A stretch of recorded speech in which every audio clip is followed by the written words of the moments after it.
بسم اللہ الرحمن الرحیم۔ یہ درد بھرا واقعہ سننے کے بعد آپ لوگوں کی آنکھوں میں آنسو آ جانے ہیں۔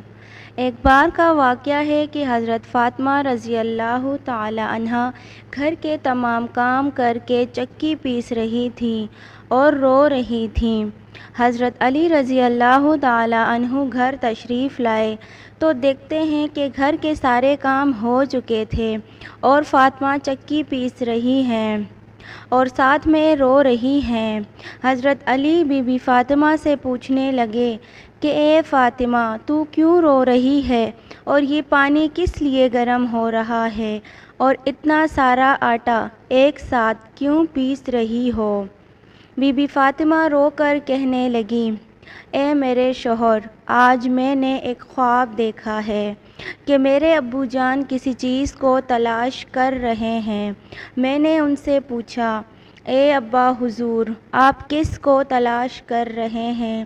تو میرے ابا جان نے فرمایا، اے فاطمہ بیٹی، میں تجھے تلاش کر رہا ہوں۔ بی بی فاطمہ رو کر فرمانے لگی کہ آج کا دن میرا اس دنیا میں آخری دن ہے، آج میں نے اس دنیا سے چلے جانا ہے۔ حضرت علی یہ بات سن کر بہت زیادہ رونے لگے اور فرمانے لگے، اے فاطمہ، ابھی تک تو سرکار دو عالم کے بچھڑنے کا غم ہمارے سینے میں ہی ہے اور تو اپنے بچھڑنے کی بات کر رہی ہے۔ میں تیری اس جدائی کو کیسے برداشت کروں گا؟ تو بی بی فاطمہ فرمانے لگیں، جس طرح آپ نے میرے ابو کی جدائی کا غم برداشت کیا ہے، اسی طرح سے میری جدائی کا غم بھی برداشت کر لیجئے گا۔ حضرت علی پوچھنے لگے کہ یہ پانی کیوں گرم کر رہی ہو اور یہ آٹا کیوں اتنا پیس رہی ہو؟ آج کے دن بھی تم یہ کام کر رہی ہو؟ بی بی فاطمہ رو کر فرمانے لگی، اے میرے پیارے شوہر، میں نے آپ کے بھی تو حق ادا کرنے ہیں، اپنے بچوں کے بھی تو حق ادا کرنے ہیں۔ میں پانی اس لیے گرم کر رہی ہوں کیونکہ اپنے دونوں بچوں کو اپنے ہاتھوں سے پلا سکوں۔ میں آٹا اس لیے پیس رہی ہوں تاکہ میرے بچے اور آپ اس آٹے کی روٹیاں بنا کر کھا سکیں۔ میں کپڑے دھو چکی ہوں آپ لوگوں کے، تاکہ آپ لوگوں کو دھلے ہوئے کپڑے مل سکیں اور آپ لوگ انہیں پہن سکیں۔ میرے بعد میرے بچوں کو کون آٹا پیس کر گوندھ کر کھلائے گا؟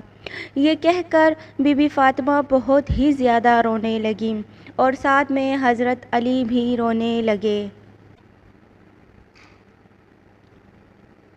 حضرت علی بی بی فاطمہ کو سمجھا کر وہاں سے اٹھا لیتے ہیں اور کہتے ہیں کہ یہ کام مت کرو۔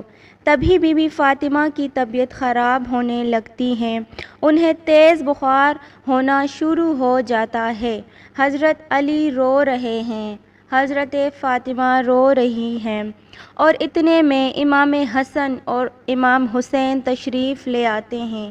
وہ دونوں اپنی ماں اور باپ کو روتا ہوا دیکھتے ہیں تو اپنی ماں کے سینے سے لگ جاتے ہیں۔ ذرا سوچئے وہ کیسا منظر ہوگا جس ماں کو پتہ چل جائے کہ آج میں نے اس دنیا سے رخصت ہو جانا ہے اور میرے بچوں کا کیا بنے گا۔ اپنے ماں اور باپ کو روتا ہوا دیکھ کر امام حسن اور حسین بھی رونے لگے اور پوچھنے لگے کہ اے ابا جان، آپ کیوں رو رہے ہیں؟ لیکن حضرت علی خاموش رہے۔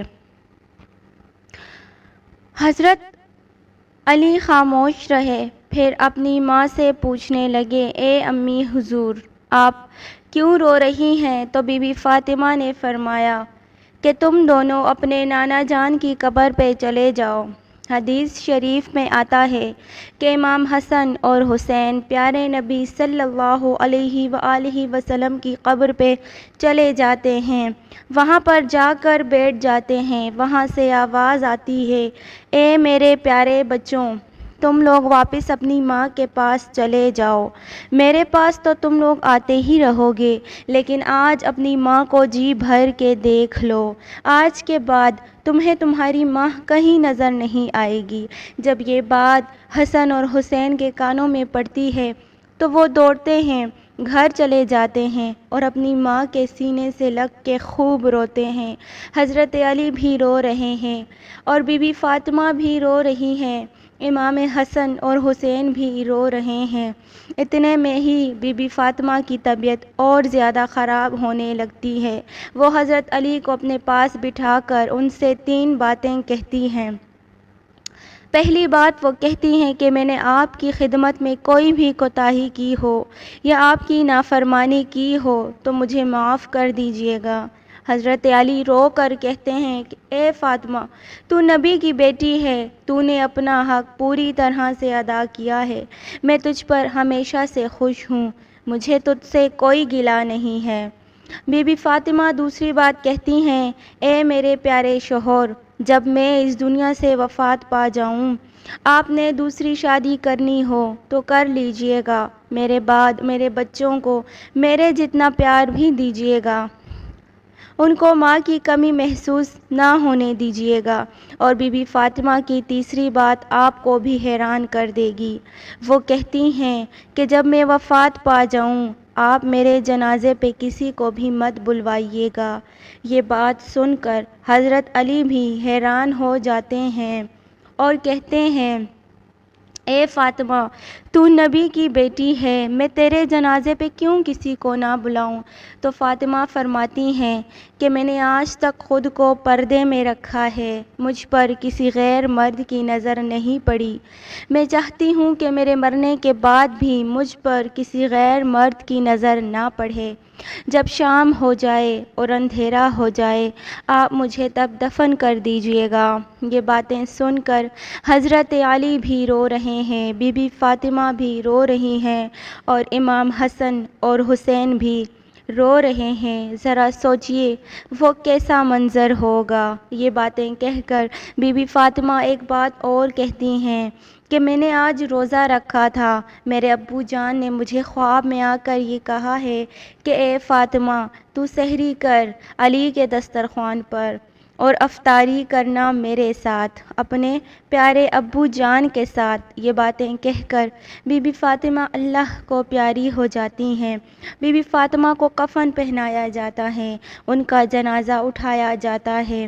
روایات میں آتا ہے کہ جب حضرت فاطمہ کا جنازہ اٹھایا جاتا ہے تو ایک طرف سے حضرت علی کاندھا دیتے ہیں اور دوسری طرف سے امام حسن کاندھا دیتے ہیں، اور تبھی وہاں پر ایک صحابی پہنچ جاتے ہیں جن کا نام حضرت ابو ذر غفاری رضی اللہ تعالی عنہ ہوتا ہے۔ تبھی حضرت علی ان سے فرماتے ہیں کہ آج نبی کی لاڈلی بیٹی کا انتقال ہو گیا ہے، ایک طرف سے تم کاندھا دے دو۔ اس طرح جنازہ اٹھایا جاتا ہے۔ روایات میں آتا ہے کہ دونوں معصوم بچے رو رہے ہیں، حضرت علی رو رہے ہیں، حضرت ابو ذر غفاری رو رہے ہیں۔ جنازہ قبر کے پاس رکھا جاتا ہے، قبر کھودی جاتی ہے، حضرت علی اس قبر کو دیکھتے ہیں جس قبر میں حضرت فاطمہ کو رکھا جائے گا۔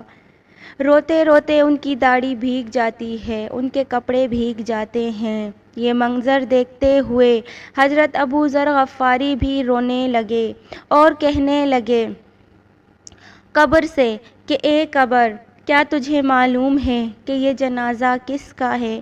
یہ محمد کی بیٹی کا جنازہ ہے، یہ علی کی بیوی کا جنازہ ہے، یہ امام حسن اور حسین کی ماں کا جنازہ ہے۔ تبھی قبر سے آواز آتی ہے کہ میں رشتے ناتے نہیں دیکھتی، میں اعمال دیکھتی ہوں۔ یہ آواز بی بی فاطمہ کے لیے نہیں تھی کیونکہ وہ تو بخشی بخشائی تھیں، وہ تو جنت کی عورتوں کی سردار تھیں، یہ آواز تو ہم جیسے لوگوں کے لیے تھی۔ بی بی فاطمہ کو قبر میں دفنایا گیا اور حضرت علی اپنے بچوں کو سینے سے لگا کر کافی دیر تک قبر کے پاس بیٹھ کر روتے رہے۔ وہ تو جنتی لوگ تھے، نافرمان تو ہم ہیں جن سے قبر 100 سوال کرے گی۔ کہ کتنے اعمال لے کر آئے ہو میرے پاس۔